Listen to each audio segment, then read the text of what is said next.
There is a new but very important federal acronym that's being unveiled here at this year's Bio. It is called DRIVE, and that stands for the Division for Research, Innovation, and Ventures, and it's being led by this man, Dr. Bob Kadlec, who is the Assistant Secretary at the Department of Health and Human Services, overseeing preparedness and response. Thanks for being here. My pleasure. Let's start with what is DRIVE?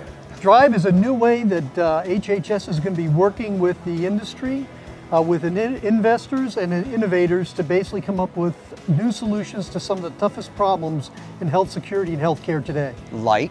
Well, two particular ones. One is sepsis. Sepsis affects 1.5 million Americans each year, kills about 250,000 of them, and costs the healthcare community about $24 billion. Wow.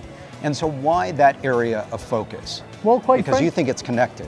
We think it is connected because those terrible things like anthrax, Ebola, smallpox, even pandemic influenza, oftentimes result in a situation where the human's body, its immune system goes haywire, and that's called dysregulation or a cytokine storm. So we think that we can identify areas that could mitigate or prevent that would have huge benefits both for health security and for the healthcare industry. So Dr. Kadlec, what's the call to action? Who or what are you looking for? Well, we're looking for promising innovators and investors who want to be involved in something exciting, new, and quite frankly difficult. And so right now we've created 8 accelerators centers around the country to basically search actively out there in the innovation world to look for best ideas to tackle some of the toughest problems. And why does the government need to take on this role? Why not leave this work to the biotechnology sector? Well, quite frankly, it's a tough problem, and oftentimes tough problems take time and a lot of money.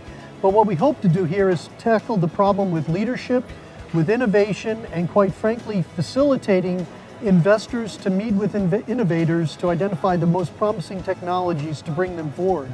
For example, in a situation where antibiotics are such a most important public health tool, and we had so few of them, the government stepped in with a small amount of money and then basically worked with investors, worked with innovators, and as a result of working with 28 companies, identifying 8 new classes of antibiotics that can really help us defeat the problem of antimicrobial resistance. Dr. Bob Kadlec and the HHS driving toward the future of better public health. Thanks for being here at the Bio Buzz Center. My pleasure. Have a great day.